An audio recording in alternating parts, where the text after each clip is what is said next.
Hi friends, my name is Gabrielle.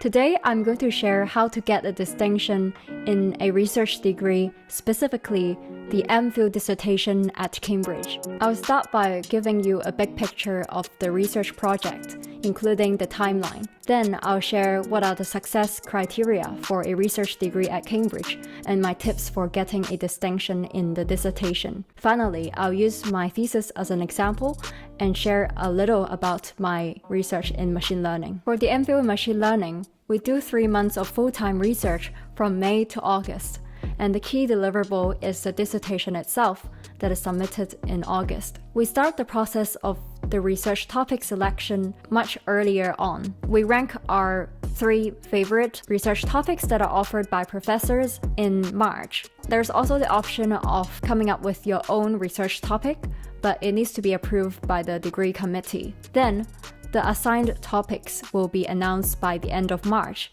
and we submit the research proposal in early April. Then we can start doing some light readings and literature review on the topic that you've chosen. However, because there are many coursework and exam prep going on at the same time, this would still just be part-time. After the exams in May, we start doing the research full-time. And in June, we have a research review, which is a poster presentation where everyone share a few slides and come on stage to present their project. This research presentation is not counted towards the final score of the dissertation. Then finally, the dissertation needs to be submitted by the deadline in August. If applicable, there's also an oral examination, the FIVA, in early September. However, it's only when the thesis grade is marginal fail. In fact, for my cohort, nobody needs to do the oral examination. Some basic requirements of the thesis write-up. The word limit is 15,000 words.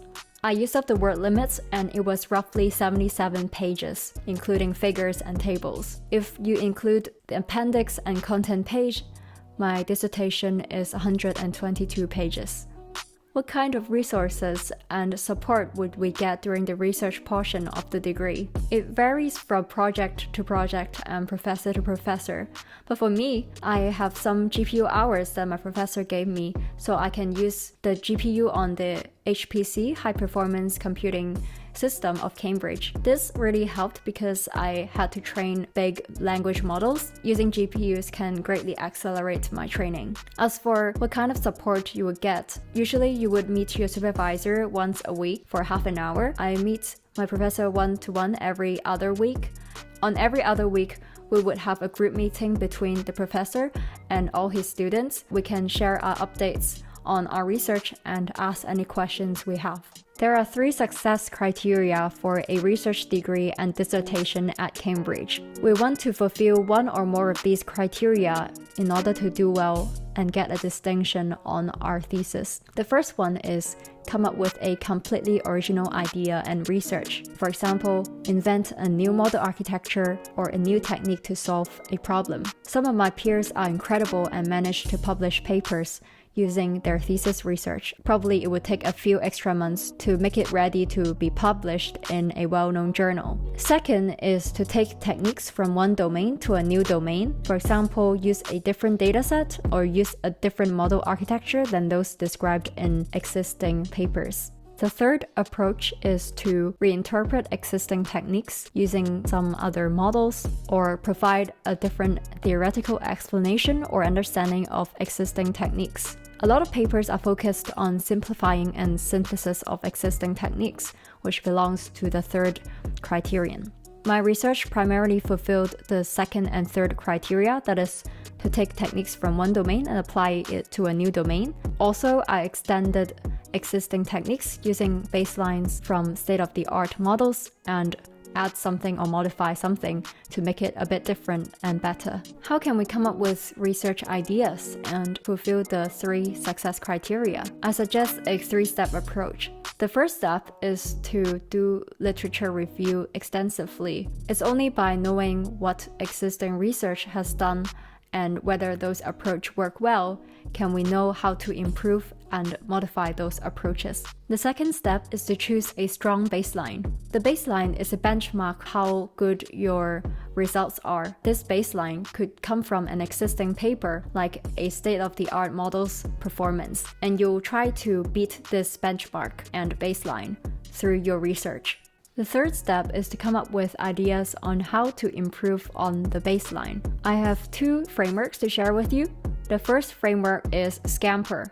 SCAMPER is an acronym that stands for substitute, combine, adapt, modify, put to another use, eliminate, and reverse.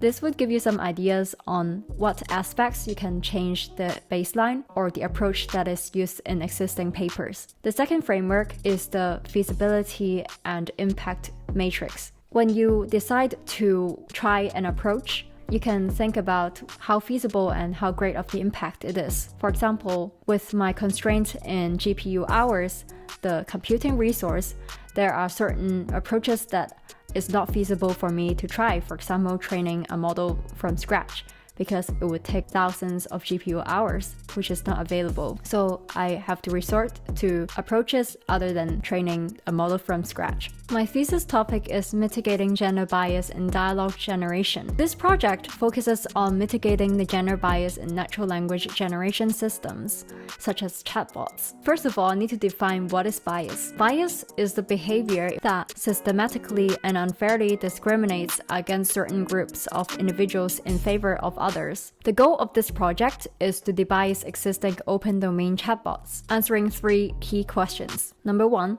which debiasing techniques are effective? Number two, which datasets work well? And number three, how to measure gender bias and quality of model responses. We can analyze this problem using this framework I came up with. The overarching goal is to minimize gender bias without compromising the quality of responses of chatbots. There are several types of gender bias, and the types that I focused on is stereotypes, gendered words, and offensiveness. There's like a few different mathematical approaches to define gender bias and some examples of what is considered gender bias. Then the second part is debiasing techniques, which is the focus of my research. There are three stages to debias a model. So the first stage is before training, the second stage is during training, and the third stage is after training. In my thesis, I focus on the second and third stages due to feasibility. And finally, there are the evaluation metrics, which is very important because it will be the metrics I use to measure how good the model is after I debias them. I'll not bore you with the details of my approach, but basically the baseline I chose is a state-of-the-art chatbot called BlenderBot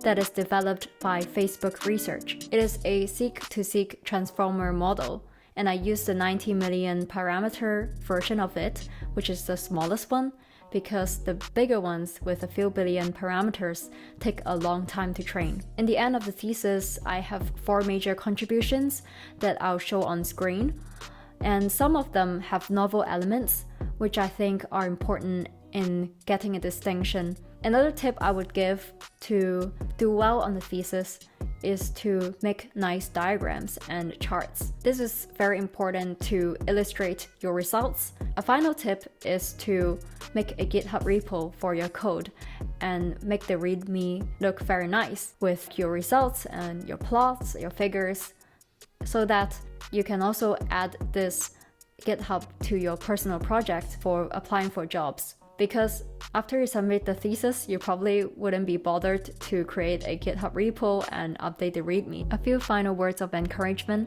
The thesis may seem daunting and overwhelming, but the obstacles that we face are invaluable learning opportunities. The practical skills I gained are applicable in my job as a machine learning engineer. For example, writing production-ready code, running experiments, gathering results and presenting them in charts. These are all really useful skills. And finally, you learn a lot from your peers if you have group meetings, and from your professor who has lots of knowledge in the area of the topic that you do your research on. So you can gain from their experience, learn from the techniques that they suggest. I think it is a great learning opportunity and I'm grateful for it. Thank you for making it to the end of the video. If you enjoyed it, please consider to like, comment, and subscribe. Thank you for watching, and I'll see you in the next video very soon. Bye!